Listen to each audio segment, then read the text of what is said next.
की वीडियो में हम बात करेंगे ड्रोटावेरिन टैबलेट के बारे में। जो ड्रोटावेरिन मेडिसिन होती है वो एंटी स्पाज्मोटिक ड्रग होती है। एंटी स्पाज्मोटिक का मतलब होता है जो स्पाज्म को ठीक कर देती है। स्पाज्म का मतलब होता है ऐंठन या फिर जकड़न, या फिर और अच्छे तरीके से आपको समझाऊं, स्पाज्म के अंदर क्या होता है, जो स्मूथ मसल्स होती हैं उनका कॉन्ट्रैक्शन होता है। तो मसल के कॉन्ट्रैक्शन की वजह से दर्द होता है। जैसे कि अगर पेट के अंदर मसल का कॉन्ट्रैक्शन हुआ है तो पेट के अंदर दर्द होगा।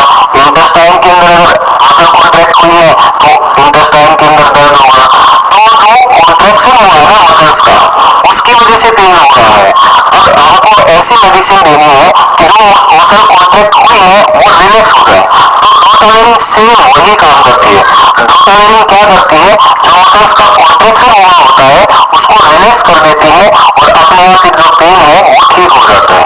क्योंकि जो पेन है वो मसल के कॉन्ट्रैक्शन की वजह से हो रहा होता था, और मसल जैसे ही रिलैक्स होगी जो पेन होगा बॉडी में कहीं भी वो अपने आप ठीक हो जाएगा। तो इस तरीके से ड्रोटावेरिन जो है वो काम करती है। इसलिए ड्रोटावेरिन को मसल रिलैक्सेंट ड्रग भी बोला जाता है। अब इसके यूज की बात करते हैं, कहाँ कहाँ इसका यूज किया जाएगा। जैसा कि मैंने बताया, एब्डोमिनल पेन, इंटेस्टाइनल स्पाज्म, यानी कि एब्डोमेन के अंदर कहीं भी मसल का कॉन्ट्रैक्शन है तो वहां पे पेन हो रहा है तो उसको ठीक करने के लिए यूज किया जाएगा। इंटेस्टाइन स्पाज्म, इंटेस्टाइन के अंदर मसल कॉन्ट्रैक्ट हुई है उसको ठीक करने के लिए ड्रोटावेरिन का यूज किया जाएगा। बिलियरी स्पाज्म, इसका मतलब है बाइल डक्ट होती है, बाइल डक्ट जो लीवर से निकलती है, तो बाइल डक्ट के अंदर अगर स्टोन है और उसकी वजह से पेन हो रहा है तो उसके अंदर भी जो ड्रोटावेरिन है वो यूज किया जाता है। ठीक है। रीनल कोनिक पेन, यानी कि किडनी के अंदर अगर स्टोन है और वहां पे उस स्टोन की वजह से पेन हो रहा होता है तो वहां भी ड्रोटावेरिन का यूज किया जाता है और ये पेन को ठीक कर देती है। नेक्स्ट है इरिटेबल बाउल सिंड्रोम। तो इरिटेबल बाउल सिंड्रोम के अंदर क्या होता है, इंटेस्टाइन के अंदर मसल कॉन्ट्रैक्ट होती है जिसकी वजह से दर्द होता है। ठीक है। तो वहां पे उस दर्द को ठीक करने के लिए, ताकि पेशेंट को राहत मिले, तो इरिटेबल बाउल सिंड्रोम के अंदर भी जो ड्रोटावेरिन है वो यूज की जाती है। नेक्स्ट है मेंस्ट्रुअल पेन। अब मेंस्ट्रुअल पेन क्या होता है, मेंस्ट्रुअल साइकिल के दौरान ना मेंस्ट्रुअल क्रैम्प होते हैं। क्रैम्प के अंदर भी यही होता है, जो मसल्स है उनका कॉन्ट्रैक्शन होता है, मसल्स का स्पाज्म होता है। तो उसको ठीक करने के लिए, उन मसल्स को रिलैक्स करने के लिए, ताकि जो मेंस्ट्रुअल क्रैम्प हुए हैं जिसकी वजह से दर्द हो रहा है, उस दर्द को ठीक करने के लिए ड्रोटावेरिन टैबलेट का यूज किया जाता है। तो ड्रोटावेरिन को मेंस्ट्रुअल क्रैम्प के अंदर भी यूज कर सकते हैं। ठीक है। तो ये थे इसके यूज। अब बात करते हैं डोज की, कितना डोज हमको देना चाहिए। चाइल्ड डोज की सबसे पहले बात करते हैं। देखिए, जिस भी बच्चे की उम्र 1 साल से कम है उसके अंदर तो ड्रोटावेरिन कॉन्ट्राइंडिकेटेड है, उसको नहीं दिया जाना चाहिए। ठीक है। तो लेस देन 1 ईयर जिस भी बच्चे की एज है तो उसके अंदर जो ये ड्रोटावेरिन है ये नहीं दिया जाता है। अब अगर बच्चे की उम्र 1 साल से 6 साल के बीच में है तो उसकी डोज रहेगी 20 mg टेड, यानी कि 20 mg दिन में 3 बार, सुबह, दोपहर और शाम को। ठीक है। अगर बच्चे की उम्र 6 से 12 साल है तो उसकी डोज रहेगी 40 mg टेड, यानी कि 40 mg दिन में 3 बार। ठीक है। अब बात करते हैं एडल्ट डोज की। एडल्ट डोज के अंदर जिसकी उम्र 12 साल से ऊपर है उसको एडल्ट डोज के अंदर कंसीडर किया जाएगा। तो एडल्ट डोज रहेगी 40 से 80 mg बिड या फिर टेड।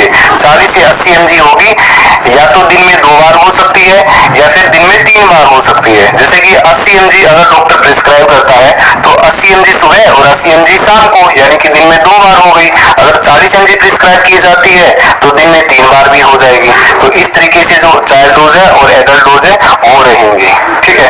और 1 साल से कम का जो बच्चा है उसके अंदर तो ये जो ड्रोटावेरिन है ये नहीं दी जाती है, तो ये आपको ध्यान रखना है।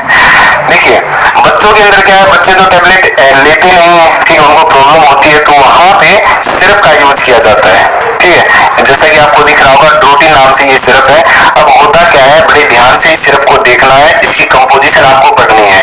कई सिरप ऐसे हैं जिसके अंदर 5 ml में 20 mg ड्रोटावेरिन है, और कई सिरप ऐसे हैं जिसके अंदर 5 ml में 40 mg यानी कि 40 mg ड्रोटावेरिन है। तो सिरप को बड़े अच्छे से पढ़ने की जरूरत है कि उसकी कंपोजिशन क्या है, उसी के अकॉर्डिंग जो दवा है वो दी जाएगी।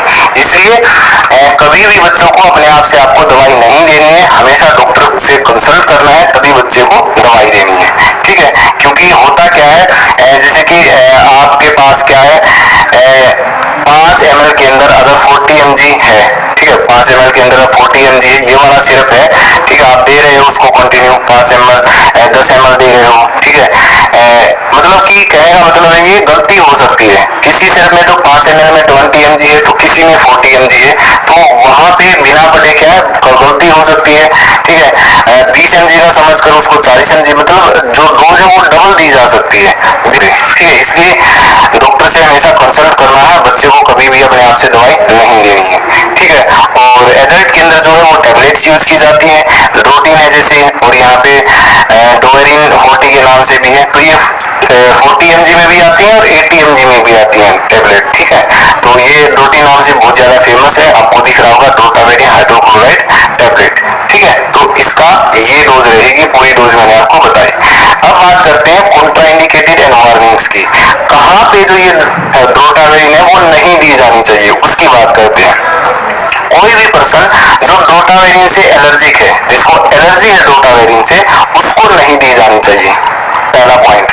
दूसरा पॉइंट, अगर किसी पेशेंट को दिल से संबंधित कोई बीमारी है तो उसको भी नहीं दी जानी चाहिए। अगर किसी को लीवर से संबंधित कोई बीमारी है, लीवर की कोई डिजीज है, तो उसको भी जो ये दवा है ड्रोटावेरिन वो नहीं दी जानी चाहिए। अगर किसी को किडनी से रिलेटेड कोई प्रॉब्लम है, किडनी से रिलेटेड कोई डिजीज है, तो उसको भी नहीं दी जाती है। पोरफायरा ये एक डिसऑर्डर होता है, लीवर का डिसऑर्डर होता है, तो अगर किसी को पोरफायरा है तो उसको भी ये नहीं दी जाती है।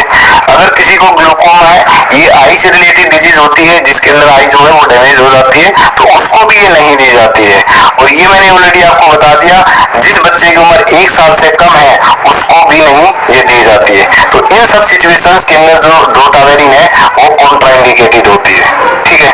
नेक्स्ट बात करते हैं एडवर्स इफेक्ट की, क्या इसके साइड इफेक्ट रहेंगे। देखिए जो साइड इफेक्ट होते हैं वो हर किसी व्यक्ति के अंदर देखने को नहीं मिलते हैं, किसी किसी व्यक्ति के अंदर कुछ कुछ साइड इफेक्ट देखने को मिलते हैं। जो भी साइड इफेक्ट अगर दवा लेने के बाद देखने को मिलता है, जैसे कि मान लिया ड्रोटावेरिन किसी पेशेंट ने ली और उसको थोड़ी देर बाद क्या हेडेक हुआ या फिर वोमिटिंग होने लग गई, ठीक है, तो वोमिटिंग क्या वो एक साइड इफेक्ट है, तो तुरंत ही जो ड्रोटावेरिन है वो बंद कर देनी चाहिए उस पेशेंट के अंदर जब भी कोई साइड इफेक्ट देखने को मिले। तो मैं फिर से बार बार यही कह रहा हूँ कि साइड इफेक्ट हर किसी में नहीं होते हैं, किसी किसी में होते हैं, ठीक है, तो ये आपको समझने की जरूरत है।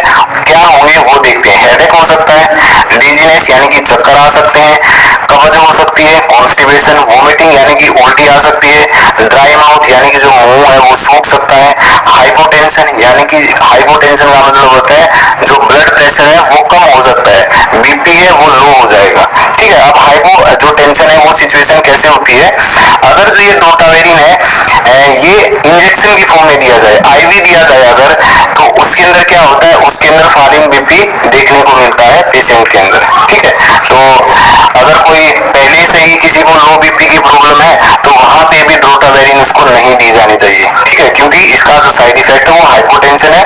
अगर किसी पेशेंट को मान लो लो बीपी है, अगर आपको नहीं पता है, ठीक है, आप मान लिया फार्मासिस्ट या फिर डॉक्टर कुछ भी आपको नहीं पता और उस पेशेंट को क्या है आईवी दे दिया ये जो ड्रोटावेरिन है, और पता है कि आईवी से क्या है हाइपोटेंशन लो हो सकता है, तो वो ऑलरेडी उसका बीपी लो है, अगर ड्रोटावेरिन आईवी दिया गया है और लो हो जाएगा तो फिर क्या है बहुत ही सिचुएशन खराब हो सकती है, पेशेंट को बहुत ज्यादा दिक्कत हो सकती है, ठीक है। तो ये कुछ नोट पॉइंट मैंने आपको बताया जो आपको ध्यान रखना है, ठीक है। नेक्स्ट यही था, तो ये हमारी वीडियो खत्म हो गई। टॉपिक था हमारा ड्रोटावेरिन। एक और बात इंट्रैक्शन की बात करते हैं, जो ड्रोटावेरिन जो टैबलेट होती है, जो मेडिसिन होती है, ये लेवोडोपा के साथ इंटरेक्ट करती है, ठीक है, तो लेवोडोपा के साथ ये नहीं देनी चाहिए, बहुत ज्यादा इंटरेक्ट करती है। अगर किसी को लेवोडोपा के साथ दी जाए तो बहुत ज्यादा कॉम्प्लिकेशन हो सकती है।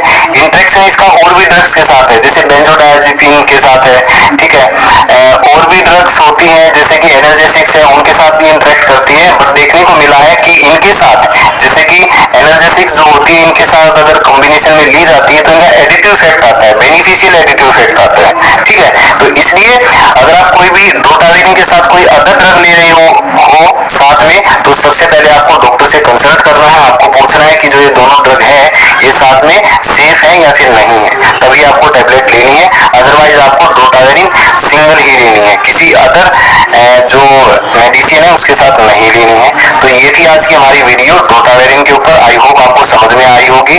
तो ये केवल मैंने आपको बताया है टेबलेट के बारे में, मोस्टली एडल्ट्स के ऊपर थी वीडियो, ठीक है। अगर चाइल्ड पे रोटावेरिन की बात की जाए तो वो अलग वीडियो में बताने का टॉपिक है, ठीक है। इसलिए बच्चे को आपको ये वीडियो देखकर कभी भी अपने आप से जो दवा है वो नहीं देनी है, आपको ऑलवेज डॉक्टर से कंसल्ट करना है।